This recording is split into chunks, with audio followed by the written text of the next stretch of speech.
بسم اللہ الرحمن الرحیم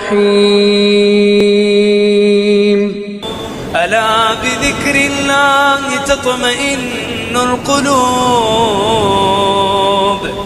بے شک ذکر اللہ، اس میں اللہ ذات ہی سے دلوں کا سکون اور اطمینان حاصل ہوتا ہے۔ ناظرین کرام، تصور کے لغوی معنی خیال، دھیان، تفکر اور مراقبہ کے ہیں۔ ذکر اور تصور کا باہمی رشتہ مضبوطی کے ساتھ ایک دوسرے سے جڑا ہوا ہے۔ ہم دیکھتے ہیں کہ ہمارا دل ہر وقت کچھ نہ کچھ سوچتا رہتا ہے، کسی نہ کسی چیز کے خیال میں گم رہتا ہے، ایک لمحہ بھی خالی نہیں رہ سکتا۔ یہ بھی ذکر ہی کی ایک قسم ہے، اور جن چیزوں کے متعلق ہمارا دل سوچتا ہے ان کی شکلیں ہمارے سامنے آ جاتی ہیں۔ اگر بیوی بچوں کے متعلق سوچتا ہے تو ان کی تصویر ہماری آنکھوں کے سامنے آ جاتی ہے، اور اگر گھر کے بارے میں سوچتا ہے تو گھر سامنے آ جاتا ہے۔ اسے تصور کہتے ہیں۔ ذکر اور تصور کا یہ سلسلہ مسلسل اور لگاتار جاری رہتا ہے۔ نتیجہ یہ نکلتا ہے دنیا کے لوگوں اور دنیا کی چیزوں سے ہماری محبت اور رشتہ مضبوط ہوتا چلا جاتا ہے۔ مختصر یہ کہ یوں ہی تعلق اور لگاؤ ذکر اور تصور ہے۔ صوفیاء کرام ذکر اور تصور کی اس دنیاوی رخ کو روحانی رخ کی طرف موڑ کر واصل باللہ ہونے کا طریقہ ذکر اور تصور اس میں اللہ ذات کی صورت میں بتاتے ہیں۔ جس طرح لوہے کو لوہا کاٹتا ہے اور پانی کی روانی مردہ یعنی مرجائی سوکھی ہوئی فصل پانی ہی سے ہری بھری ہو جاتی ہے، اسی طرح ذکر کو ذکر اور تصور کو تصور کاٹتا ہے۔ ضرورت صرف ذکر اللہ اور تصور کے رخ کو بدلنے کی ہے۔ اگر ہم دنیا اور اس کی فانی چیزوں اور صورتوں کی بجائے اس میں اللہ ذات کا ذکر اور تصور کریں تو ہمارا اس دنیا اور اس کی چیزوں سے لگاؤ اور محبت ٹوٹ کر اللہ سے عشق و محبت پیدا ہو جاتا ہے، اور انسان کے قلب میں پوشیدہ امانت حق تعالی ظاہر ہو جاتی ہے۔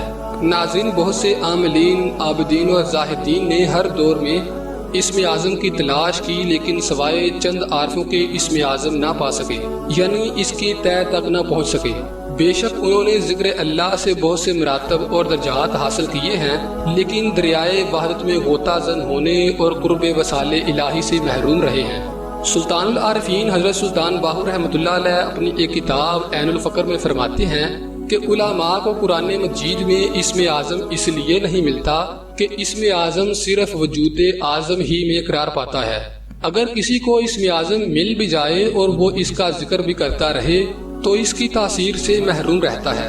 جس کا وجود ہی بے اعظم ہو، اس پر اسم اعظم کیا اثر کرے؟ اسم اعظم کے بغیر ذکر جاری نہیں ہوتا، اور اسم اعظم صرف وجود اعظم ہی میں قرار پاتا ہے، جو یا تو فقیر کامل کے پاس ہوتا ہے یا علماء عامل کے پاس، اور علماء عامل فقیر کامل ہی ہوتے ہیں۔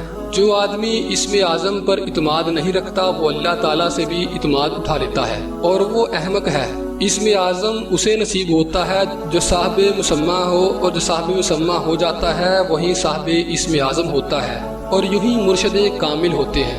حضرت بختیار کاکی رحمۃ اللہ علیہ فرماتے ہیں کہ میں نے 36 سال تک اتنی ریاضت اور مجاہدہ کیا کہ ہر دم روزے سے رہتا، ہزارہ نفل روزانہ پڑھتا، جو وظیفہ بھی کیا لاکھوں کی تعداد میں کیا، لیکن 36 سال بعد جب مجھے اسم اللہ ذات ملا اور میں نے اس کا تصور کیا تو یہ دیکھ کر میں حیران رہ گیا کہ جو کچھ میں نے تصور اسم اللہ ذات سے ایک ہی دم میں حاصل کیا، اس کے مقابلے میں 36 سال کی ریاضت و عبادت بے وقت نظر آئی۔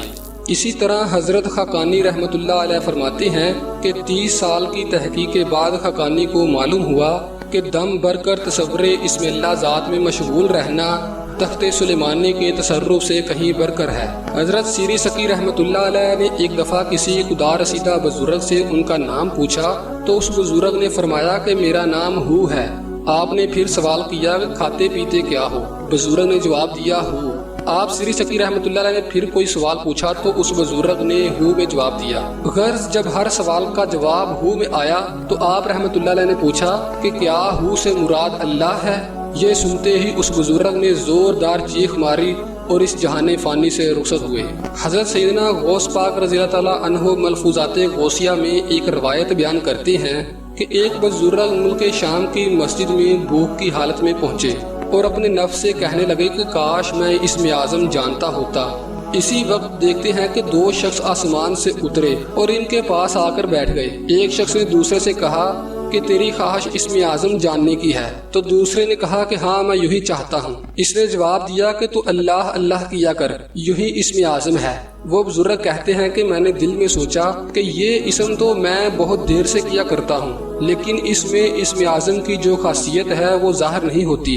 اس آدمی نے کہا کہ یہ بات نہیں ہے، ہمارا مطلب یہ ہے کہ اللہ اس طرح سے کہو کہ دل میں کوئی دوسرا نہ ہو۔ حضرت شیخ جنید بغدادی رحمۃ اللہ علیہ فرماتے ہیں کہ اس میں اللہ ذات کا ذکر کرنے والا اپنی ذات سے بے خبر اور اپنے رب کے ساتھ واصل ہو جاتا ہے۔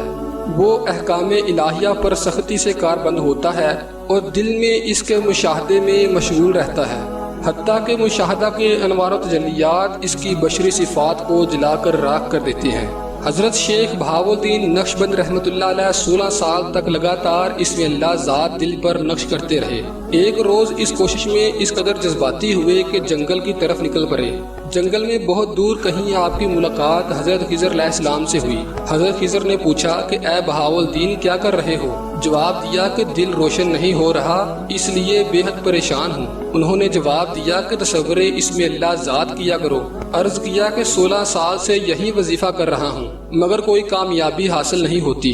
حضرت خضر علیہ السلام نے فرمایا کہ جاؤ حضرت شیخ عبد القادر جیلانی رحمۃ اللہ علیہ کے مزار پر حاضر ہو کر التجا کرو، کام بن جائے گا۔ چنانچہ انہوں نے ایسا ہی کیا اور مزار غوث اعظم رضی اللہ تعالیٰ عنہ پر حاضر ہو کر التجا کی کہ اے جہاں بر کی دستگیری کرنے والے میری بھی دستگیری فرمائیے۔ اس پر سیدنا غوث اعظم حضرت شیخ عبد القادر جیلانی رحمۃ اللہ علیہ نے اپنا دائم ہاتھ مزار سے باہر نکالا اور اسم اللہ ذات کی شکل میں اس کے سامنے کر دیا اور فرمایا کہ اے نقش بند عالم، اسم اللہ ذات جمع اور ایسا جمع کہ رہتی دنیا تک لوگ تجھے نقش بند کے نام سے یاد کریں۔ اس کے ساتھ ہی حضرت بہاؤالدین نقش بند کا دل اسم اللہ ذات سے جاری ہو گیا۔ دوستو ہماری یہ ویڈیو آپ کو کیسی لگی کمنٹ سیکشن میں ضرور بتائیے۔ نیز ہمارے یوٹیوب کے اس منفرد چینل حق بہو میڈیا کو سبسکرائب کرتے ہوئے ساتھ موجود بیل کے آئیکن کو دبا دیں۔